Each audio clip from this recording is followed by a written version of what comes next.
Assalamualaikum warahmatullahi wabarakatuh. Hari ini saya akan menjelaskan mengenai simulation of an inventory system atau simulasi sistem inventory. Di layar masing-masing sudah muncul mengenai model pengendalian persediaan atau inventory model, di mana persediaan dapat diartikan sebagai segala sesuatu atau sumber-sumber daya organisasi yang disimpan dalam rangka mengantisipasi pemenuhan permintaan. Jadi persediaan di sini kita kenal dengan inventory pada sebuah organisasi tertentu atau mungkin perusahaan tertentu. Dia ingin mengantisipasi pemenuhan permintaan, sehingga diperlukannya sebuah model pengendalian persediaan atau inventory.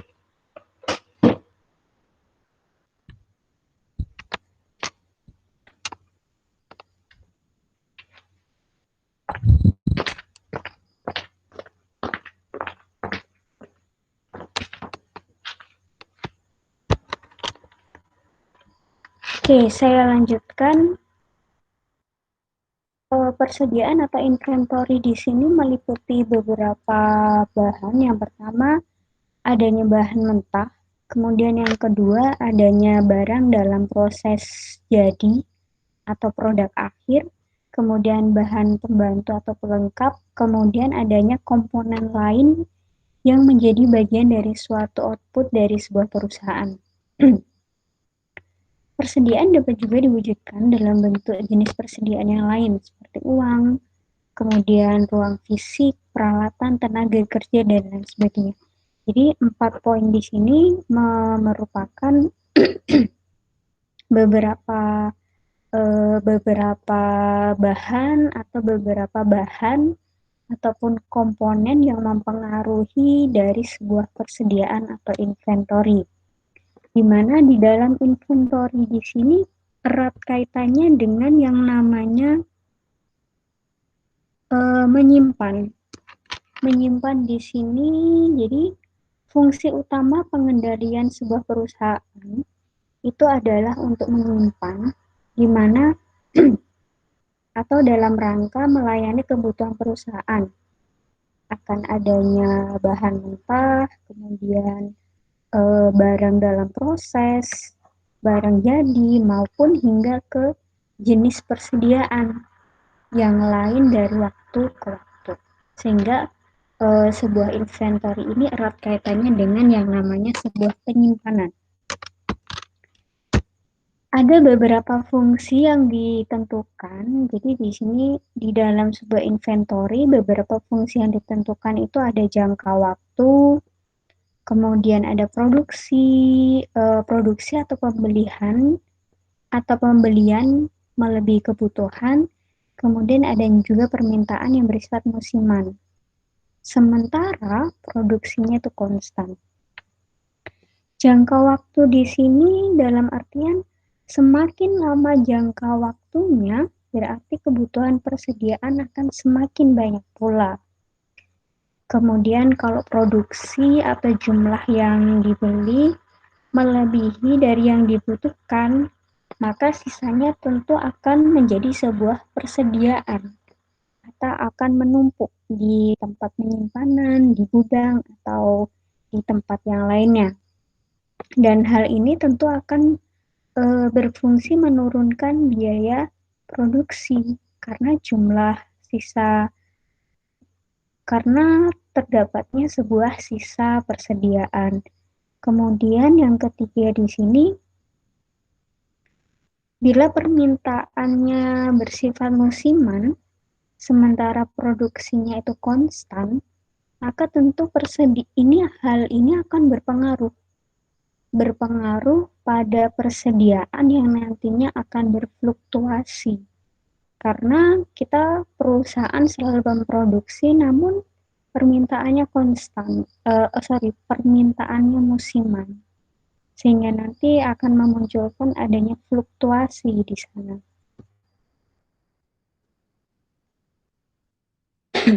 Kemudian di dalam inventory di sini masalah dan komponen biaya persediaan itu pada dasarnya ingin membantu dalam hal meminimalkan biaya total operasi sebuah perusahaan. Sehingga dengan ketika kita mengetahui bagaimana sistem inventorinya, sehingga nanti dapat kita gunakan untuk menekan kos-kos atau pengeluaran-pengeluaran, sehingga meminimalisir pengeluaran, akhirnya dengan tujuan akhir dapat meminimalkan biaya total sebuah operasi perusahaan. Di mana di sini di dalam meminimalkan biaya total operasi perusahaan ada beberapa poin. Yang pertama di sini, berapa jumlah persediaan yang dipesan atau berapa jumlah persediaan yang diadakan setiap kali pemesanan, atau dapat kita lakukan atau dapat kita katakan pemesanan yang optimal. Kemudian yang kedua, untuk meminimalkan biaya total operasi perusahaan, kita juga erat kaitannya dengan yang namanya kapan pemesanan tersebut harus dilakukan. Kemudian untuk yang pertama, komponen biaya pengendalian perusahaan.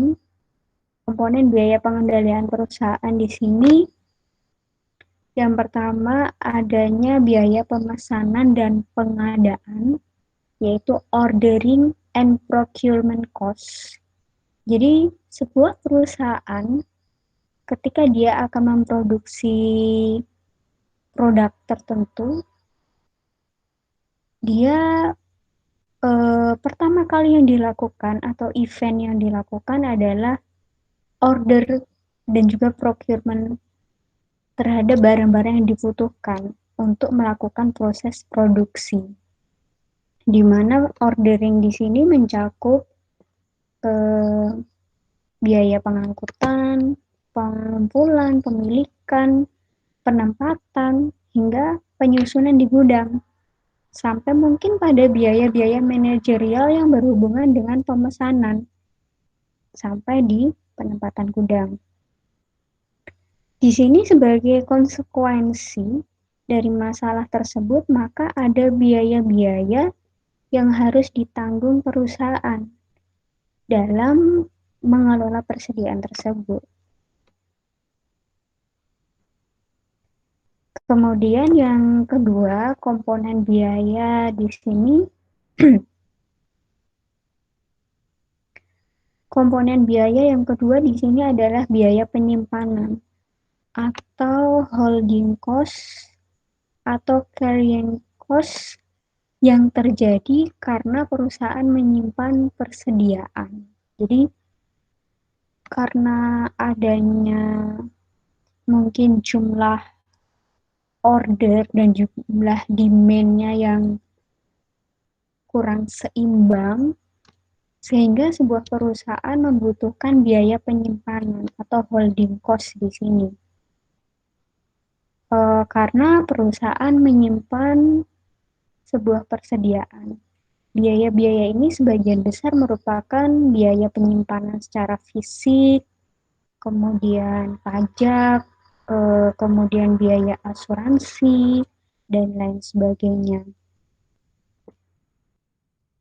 Dan yang ketiga, komponen biaya yang ketiga itu adalah biaya penyiapan atau setup cost.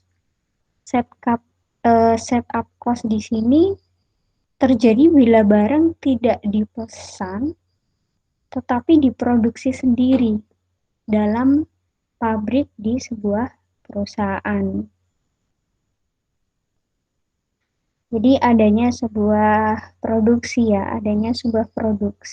terhadap perusahaan tersebut dan harganya kita sebut sebagai biaya penyiapan atau setup cost. Kemudian yang keempat adalah biaya kekurangan bahan atau kehabisan barang. yaitu shortage cost. Jadi di sini biaya yang terjadi akibat persediaan tidak mencukupi kebutuhan permintaan.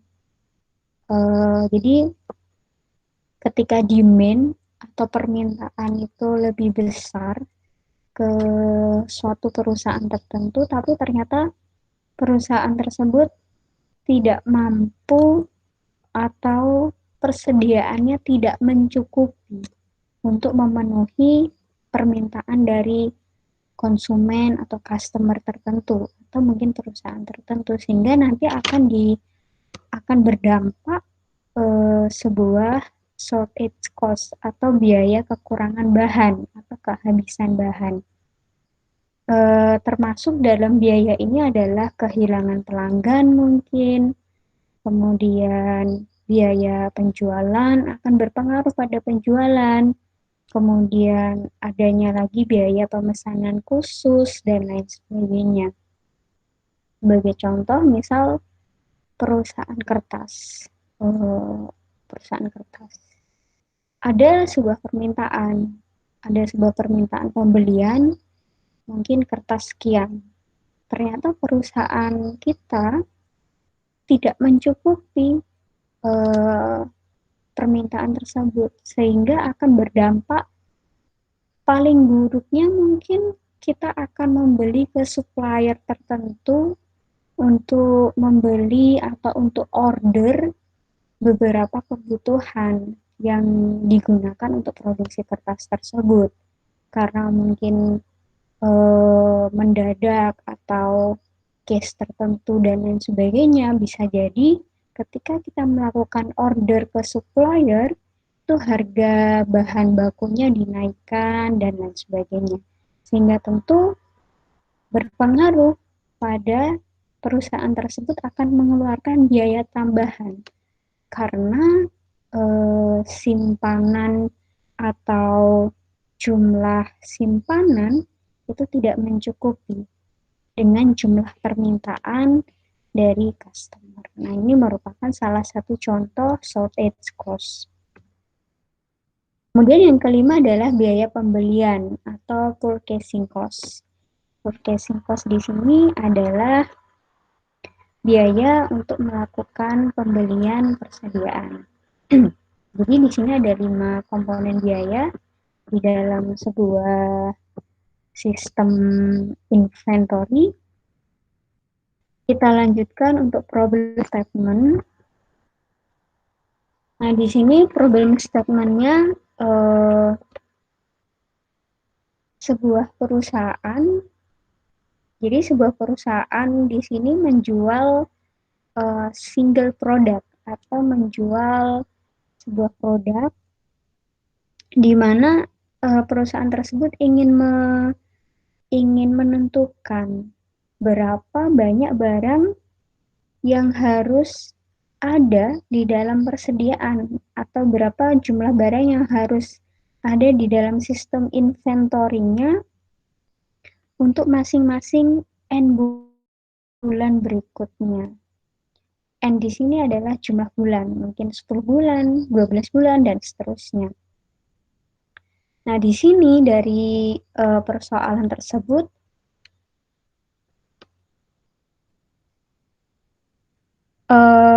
waktu antara demand itu adalah sebuah variabel yang random. Sebuah variabel yang random dengan rata-ratanya atau mean-nya adalah 0,1 bulan. Kemudian, the size of the demand atau kita notasikan dengan D besar itu adalah random variable di mana dia itu independen. Kita notasikan demand tersebut dengan D besar, nilainya adalah D sama dengan 1, D sama dengan 2, D sama dengan 3, dan juga D sama dengan 4. Di mana masing-masing nilai demand tersebut memiliki probability untuk D sama dengan 1, probability-nya adalah 1/6. Kemudian 1/3, and so on.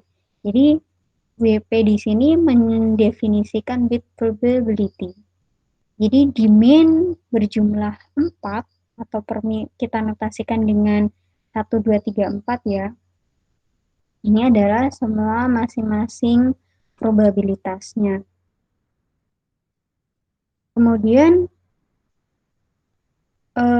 pada awal setiap bulan, perusahaan meninjau tingkat persediaan dan kemudian akan memutuskan berapa banyak barang yang akan dipesan dari supplier atau dari pemasok.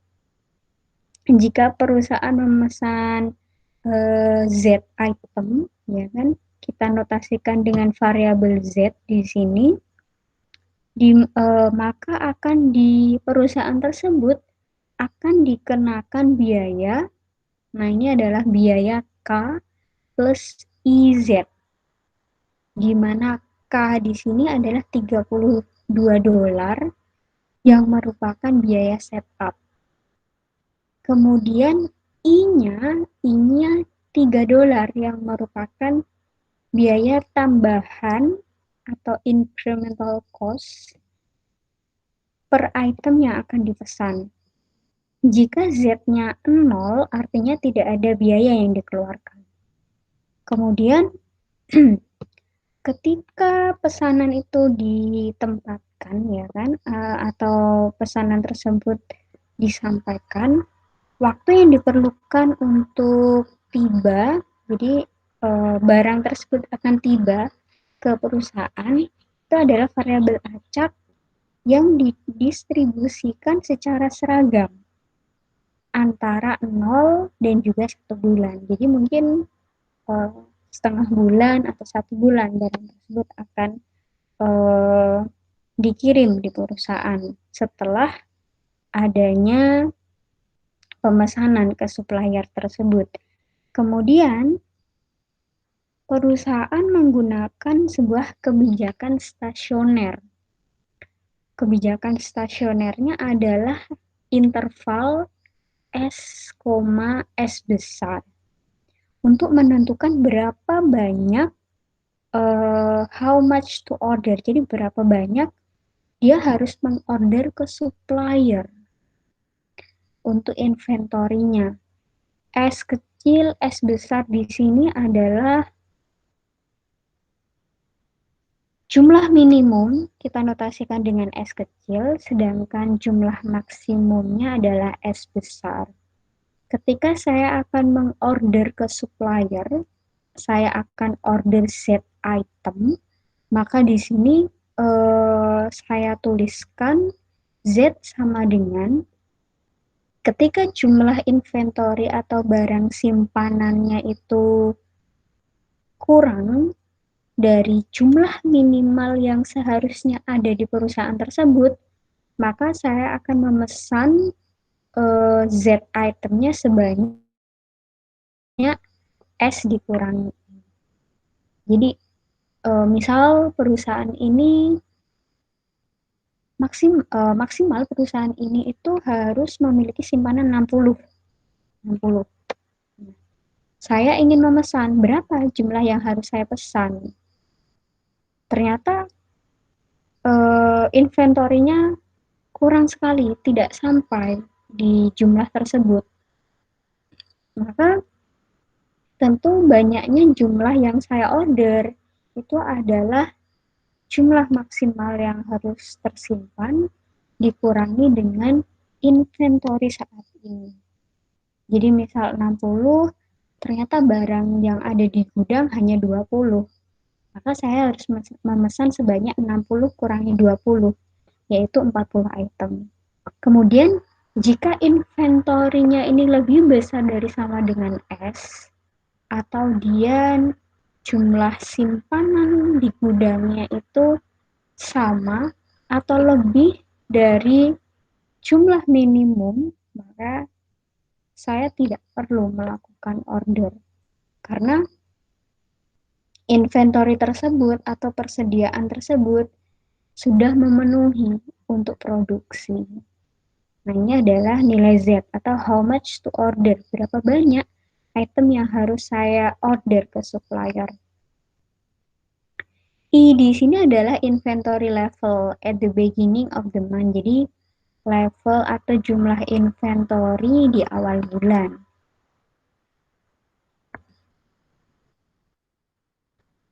Oke, selanjutnya di sini sejauh ini kita telah mendiskusikan atau telah membahas hanya satu jenis biaya yang dikeluarkan dari sebuah sistem inventory, yaitu biaya pemesanan atau ordering cost.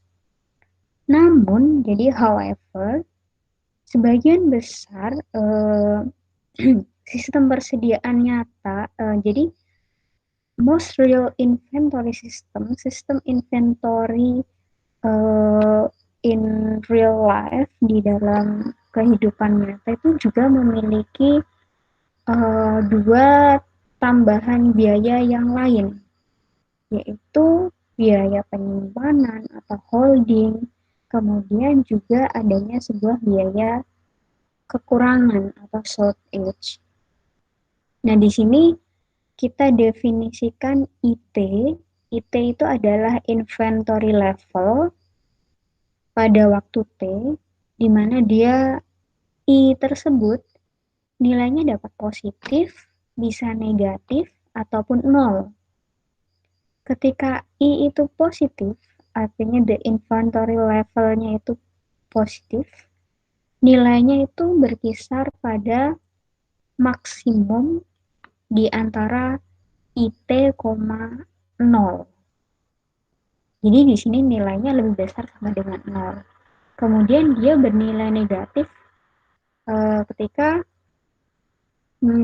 maksimum min IT, nol. Jadi terjadi sebuah backlog. Backlog at time T. Backlog di mana dia nilainya lebih, ini salah tanda ya.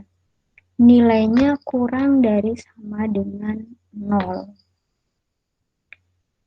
Oke, backlog di sini artinya adalah kekurangan ya. Jadi dia mengalami kekurangan inventory atau kekurangan persediaan. Nah, di sini didefinisikan atau digambarkan sebuah grafik realisasi antara inventory, kemudian inventory positif pada level positif, kemudian juga inventory pada level negatif, di mana masing-masing inventory dia berubah secara dinamik terhadap waktu T.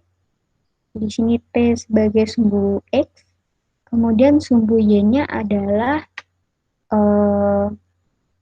policy dari perusahaan. Jadi kebijakan dari perusahaan tersebut, stationery-nya itu berapa jumlahnya. S paling kecilnya berapa, kemudian S paling besarnya itu berapa. Kalau dari grafik ini digambarkan di mana untuk IT didefinisikan dengan garis lurus, kemudian inventory positif digambarkan dengan sebuah garis titik-titik, dan juga untuk inventory negatif digambarkan dengan tanda putus-putus, sebuah garis putus-putus panjang, kecil, dan seterusnya. Perhatikan grafik di sini, ini adalah grafik inventory, kemudian ini adalah inventory positif, di mana inventory positif dia nilainya tadi lebih besar dari sama dengan 0. Nah, place an order. Place an order di sini artinya jumlah inventory-nya. Nah, ini kan jumlah inventory ya kan. Dia kurang dari S. Padahal S-nya itu seharusnya di sini. Nah, di sini. Ketika jumlah inventory-nya di sini kurang dari S, kurang dari jumlah minimumnya, maka we place an order. Maka kita harus melakukan ordering ke supplier untuk bahan baku, untuk persediaan kita. Kemudian di sini ketika order arrives, nah di sini kan pada masa angka ke-1 kemudian sampai ke sini, ini kan ordernya masih belum datang, ya kan? Maka tentu inventorinya dia pasti akan selalu turun hingga akhirnya menuju ke titik nol. Artinya inventory atau persediaannya nol, tidak ada. Ketika ordernya arrives, ordernya barang yang kita order ke supplier sudah dikirim atau sudah datang, maka jumlah inventorinya tentu akan naik. Seiring waktu, oke, di tahap ini, nah ini tahap di mana jumlah inventorinya itu adalah S besar dikurangi I. S di sini adalah berapa kebijakan jumlah maksimum dari perusahaan tersebut. Kemudian dikurangi dengan I. I itu adalah inventory atau jumlah persediaan saat itu. Ketika dilakukan produksi, digunakan untuk memproduksi, maka dia di sini ternyata jumlahnya akan semakin turun. Sehingga ketika turun pada waktu T sama dengan 3, we place an order again. Jadi kita melakukan order kembali. Ini adalah grafik realization of inventory. Kemudian yang selanjutnya di sini ada holding cost. Jadi biaya penyimpanan dimisalkan biaya penyimpanannya di sini adalah $1. Kita notasikan dengan H. Holding cost kita notasikan dengan variabel H, yaitu $1 per bulannya. Holding cost di sini meliputi biaya sewa gedung, asuransi, pajak, pemeliharaan, kemudian juga biaya peluang modal yang terikat dalam inventaris daripada kita investasikan di tempat lain. Nah, kemudian pada kasus ini kita mengabaikan fakta bahwa beberapa biaya penyimpanan masih terjadi ketika IT sama dengan 0. Namun, karena tujuan kami di sini membandingkan kebijakan pemesanan, maka kita abaikan faktor ini. Oke, kemudian, sekarang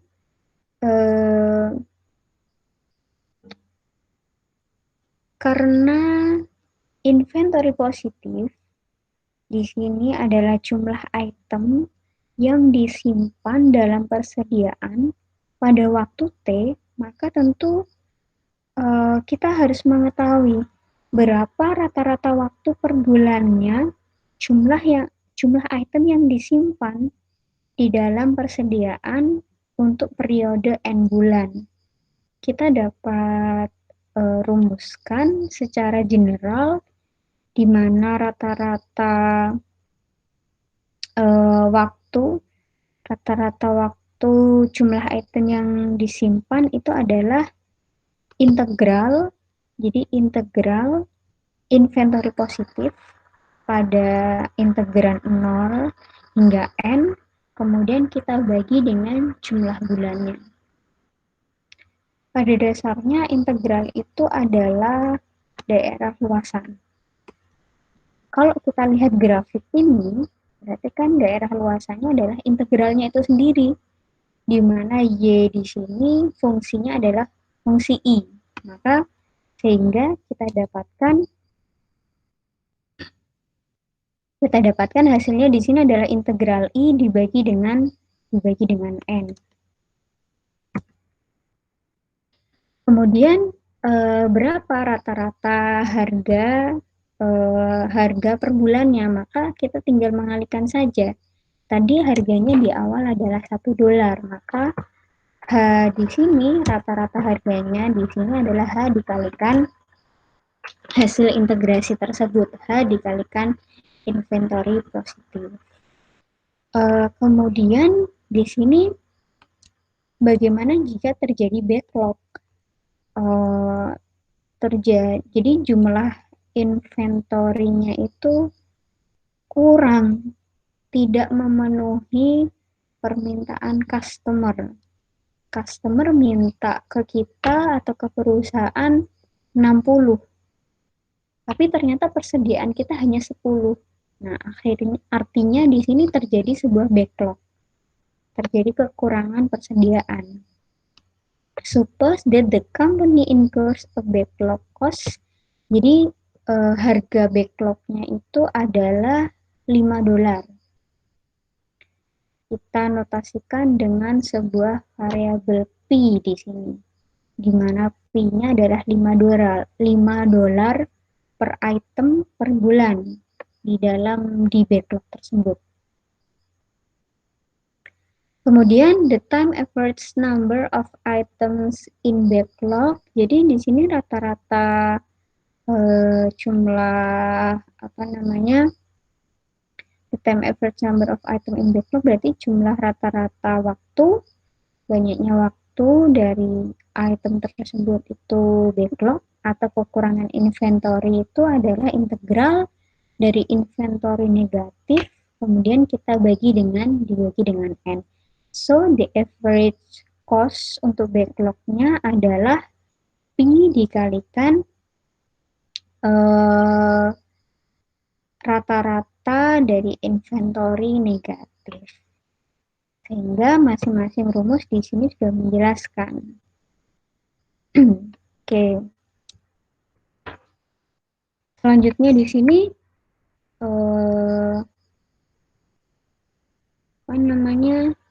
kita asumsikan ya. Jadi kita asumsikan initial inventory levelnya level awal. Jadi initial inventory level awalnya atau bulan ke-0, anggap saja seperti itu. I0-nya sama dengan 60. And no order is outstanding. Kemudian kita akan melakukan simulasi sistem inventory untuk 120 bulan, di mana kita gunakan average total cost per month, kemudian di mana jumlah dari average ordering cost, rata-rata holding cost, kemudian rata-rata source edge cost-nya atau rata-rata biaya pengurangan. To compare the following non-inventory policies. Untuk membandingkan 9 kebijakan inventory. Jadi ada 9 kebijakan dari inventory sebuah perusahaan. Misal di sini kebijakannya yang pertama adalah 20,40. Jadi jumlah minimumnya 20, maksimumnya 40. Kemudian 20, 60 dan seterusnya. Mana inventory policies yang paling tepat, yang paling optimal. Nah, di sini sebagai catatan untuk simulasi inventory system di sini yang kita perhatikan variabelnya yang pertama ada inventory level atau IT, kemudian jumlah dari outstanding order, berapa jumlah order yang kita lakukan ke supplier, kemudian the time of the last event atau waktu berakhirnya simulasi tersebut.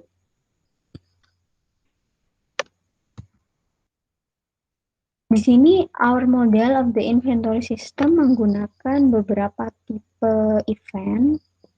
Di sini ada event description, kemudian ada event type.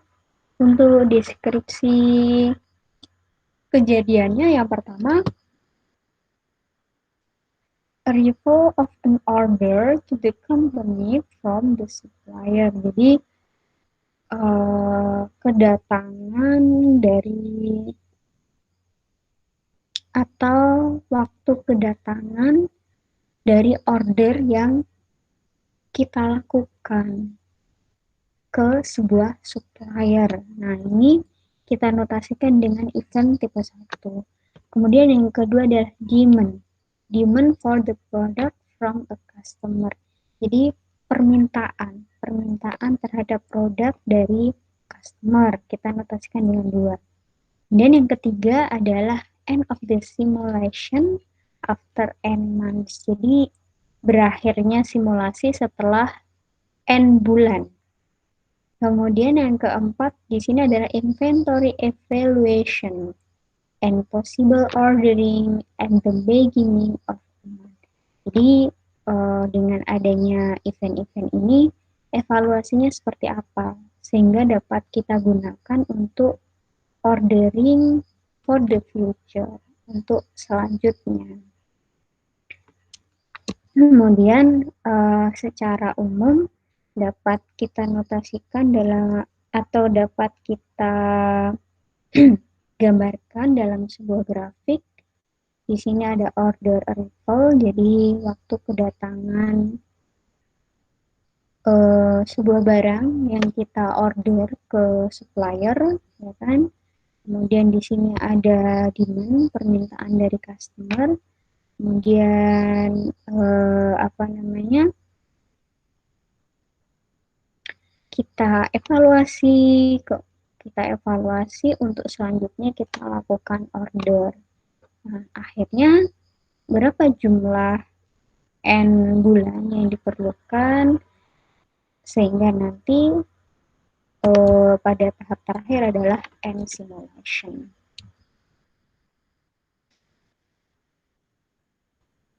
Di dalam sebuah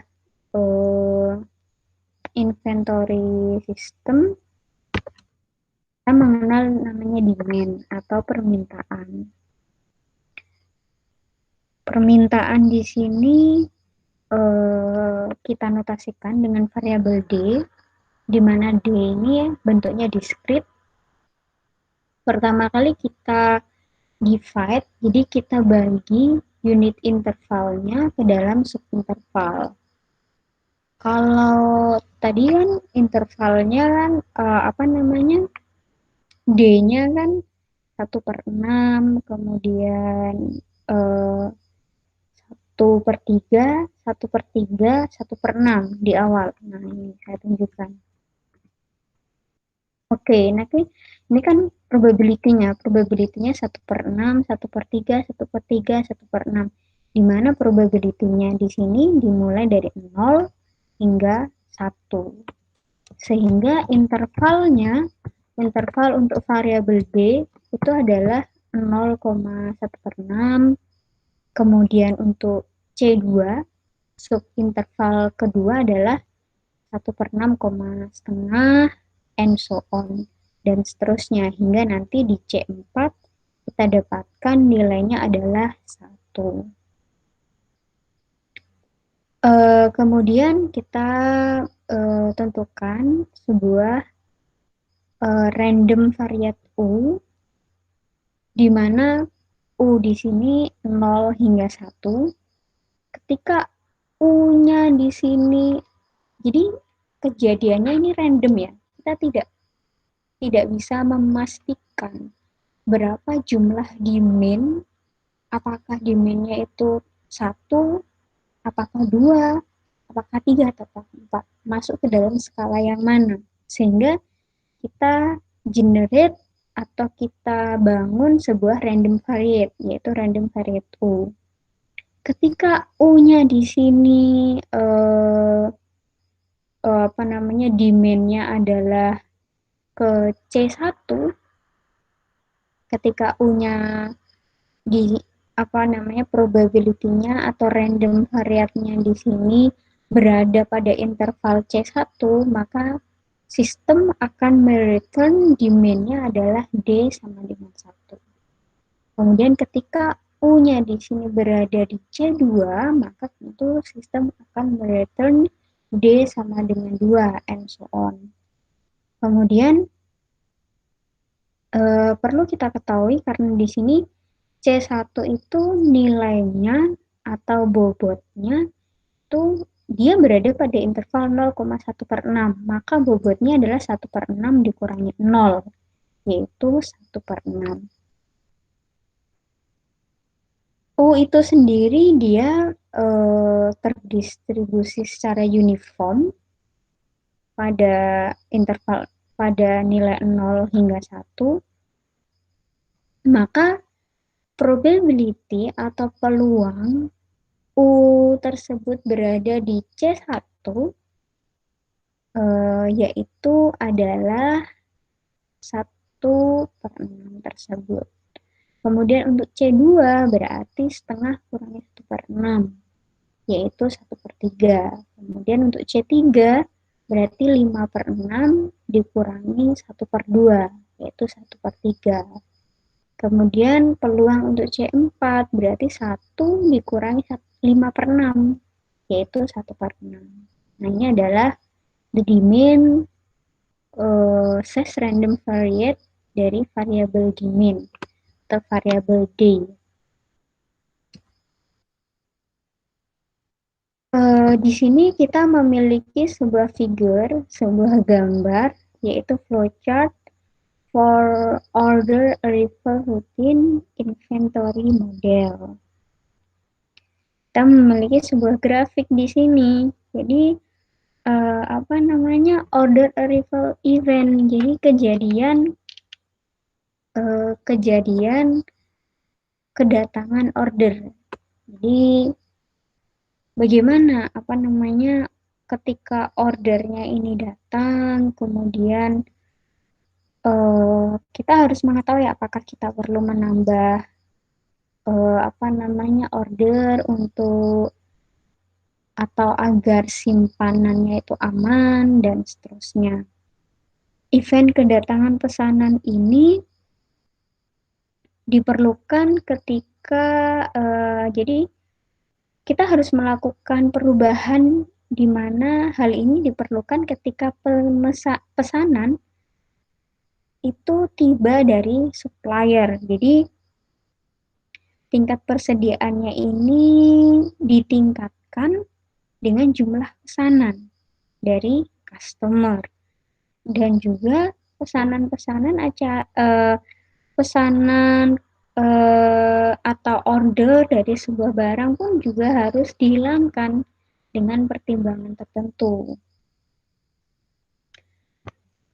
Kalau di sini di dalam order arrival event adanya sebuah increment the inventory level by the amount previously ordered. Jadi penambahan inventory atau jumlah inventorinya tentu harus memperhatikan jumlah order sebelumnya. Apakah order sebelumnya sudah memenuhi persediaan atau belum? Jika belum, maka kita lakukan order. Tapi jika sudah cukup, maka tidak perlu. Nah, kemudian ketika kita sudah melakukan increment atau perubahan atau penambahan level inventory, kemudian kita lakukan eliminate order arrival event from consideration. Jadi kita hilangkan atau kita kita eliminasi. Ketika barang tersebut sudah arrival, sudah datang, maka kita eliminasi, kemudian selanjutnya kita lakukan order lagi ke supplier. Kemudian untuk grafik yang kedua di sini saya memiliki flowchart for demand routine inventory model. Jadi kalau tadi itu untuk order, yang kedua di sini untuk demand. Demand di sini adalah permintaan customer ke perusahaan. Jadi yang pertama di sini ketika ada demand event, adanya sebuah permintaan, yang perlu dilakukan adalah generate the size of this demand. Jadi berapa jumlah permintaannya itu harus kita harus jelas berapa jumlah permintaannya. Kemudian tentu dengan adanya jumlah permintaan tersebut akan mengurangi jumlah inventory atau jumlah persediaan produk yang kita miliki. Kemudian ketika jumlah inventornya berkurang, maka tentu kita harus memperhatikan berapa order yang kita lakukan untuk persediaan tetap aman dan juga terkait dengan demand, maka kita schedulekan for the next demand event. Jadi demand kita schedulekan entah itu pengiriman dan seterusnya. Kemudian kita memiliki flowchart for inventory evaluation routine. Jadi di sini untuk evaluasi kita perhatikan inventorinya dengan stationery-nya.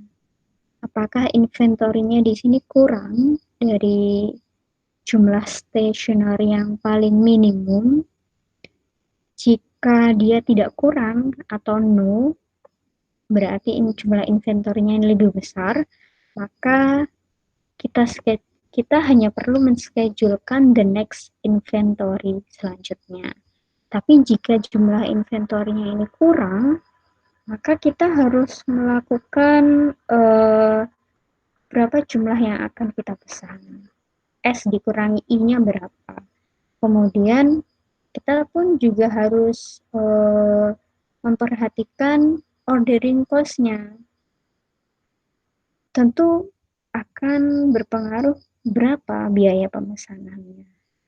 Ketika kita sudah menentukan jumlah yang harus kita pesan, determine amount to be order, kemudian ordering cost-nya, kemudian kita lakukan atau kita schedulekan untuk order arrival event for this order. Jadi kita schedulekan ordering ke supplier. Ketika sudah order ke supplier, maka selanjutnya kita schedulekan for the next inventory. Dan selesai. Selanjutnya saya memiliki flowchart untuk update time average statistical accumulator. Jadi di sini jadi apakah inventorinya dia itu negatif, nol, atau positif. Kalau negatif berarti kan kita harus melakukan update area under I negatif. Jadi di awal tadi kan kita memiliki grafik, ya kan?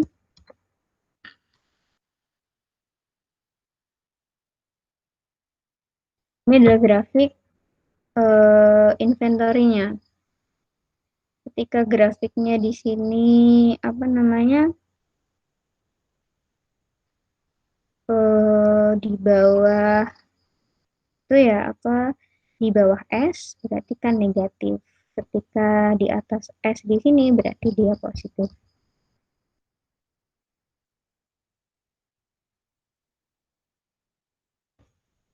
Nah, di sini kita harus apa namanya jika peristiwanya atau inventorinya di sini negatif, maka kita berada pada kondisi deadlock. Sehingga kita harus melakukan update atau pembaharuan terhadap area di bawah I negatif. Kemudian di sisi lain, ketika persediaannya di sini positif, maka kita hanya perlu melakukan perbaharuan area di bawah I positif. Kemudian jika persediaannya nol atau kemungkinan nol, maka kita tidak perlu melakukan sebuah updating atau perbaharuan.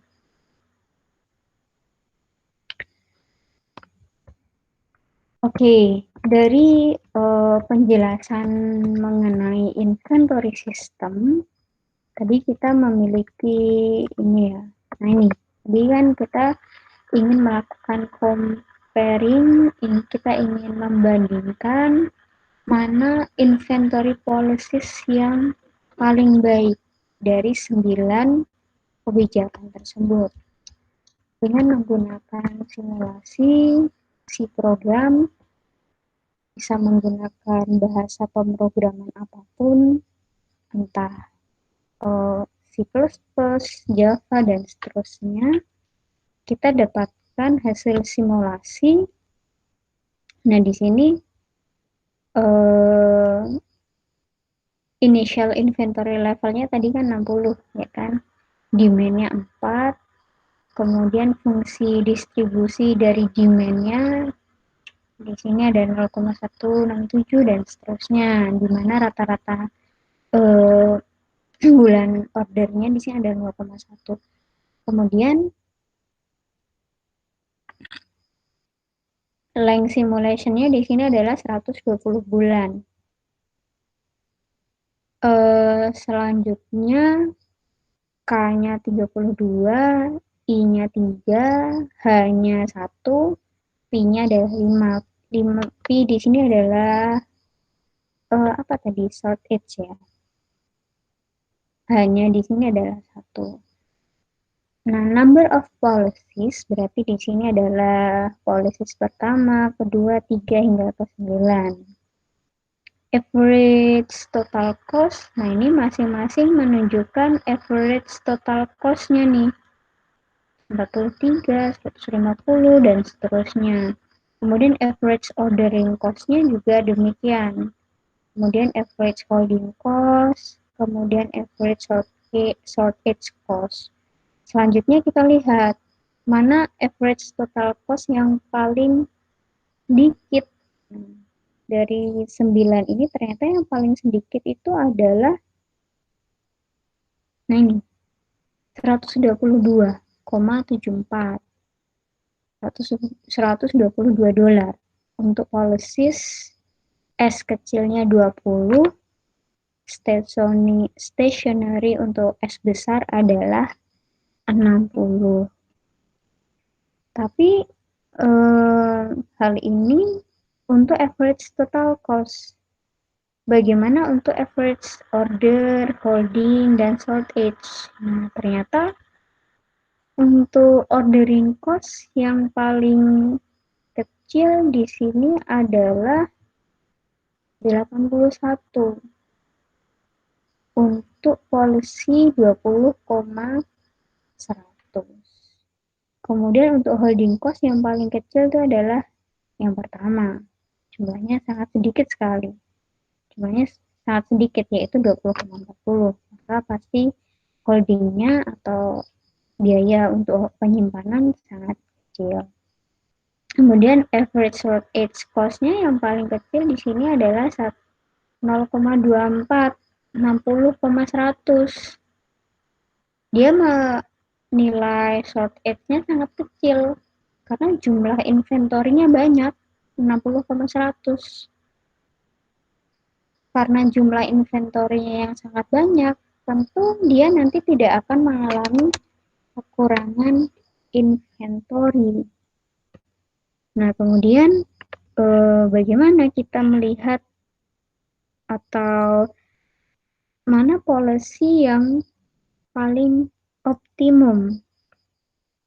Atau dari 9 policy ini mana yang paling optimum untuk digunakan perusahaan?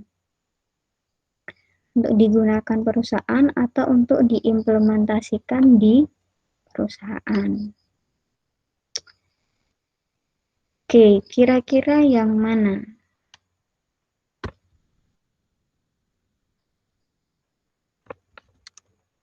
Oke, untuk inventory yang paling optimal, jadi silahkan nanti lakukan simulasi terlebih dahulu dari sistem inventory ini sesuai petunjuk assignment yang ada di Classroom. Jadi di Classroom saya sudah mengirimkan file codingan untuk sistem inventory. Silahkan nanti silahkan nanti disimulasikan hingga nanti hasilnya adalah seperti ini, seperti di gambar si program tersebut. Kemudian akan diupload di Classroom, dijelaskan hasil simulasinya seperti apa, dan juga dijelaskan hasil runningnya dan analisa atau analisis mana inventory yang paling optimal dari 9 policy tersebut. Ini adalah sistem inventory. Dalam sebuah sistem inventory juga kita mengenal economic order quantity atau EOQ. EOQ di sini untuk kita gunakan untuk menentukan kuantitas pesanan persediaan yang optimal, di mana nanti akan meminimalkan biaya langsung penyimpanan persediaan dan juga biaya pemesanan persediaan. Ada beberapa asumsi yang digunakan di dalam EOQ tersebut. Permintaan, harga, barang, penyimpanan, lead time, tidak ada back order, dan seterusnya. Nah, ini adalah rumus EOQ-nya. Q star sama dengan akar 2DS per H, di mana total biaya persediaan atau TC adalah D per Q kali S ditambah Q per 2 dikalikan H. Ini adalah notasi-notasi yang digunakan untuk menghitung jumlah pemesanan yang optimal. Nah, di sini yang perlu kita garis bawahi, jumlah pemesanan optimal adalah jumlah pemesanan yang meminimumkan biaya total persediaan. Termasuk dalam biaya total persediaan, meliputi total biaya pemesanan dan juga total biaya penyimpanan. Nah, tentu di sini jumlah pemesanan yang optimal dapat diperoleh melalui menyamakan total ordering cost dengan total holding dan juga melakukan turunan pertama dari fungsi total cost terhadap pembelian atau Q. Oke, di sini ada contoh dari EOQ. Nanti silahkan dibaca sendiri. Di sini sudah ada soal, sudah ada pembahasan, dan saya rasa cukup jelas sekali. Ada contoh soal di sini, silahkan nanti dikerjakan untuk 2 soal ini sebagai latihan di rumah. Baik, cukup dari saya untuk materi daring kuliah pemodelan dan simulasi hari ini. Kita lanjutkan perkuliahannya di WA Group.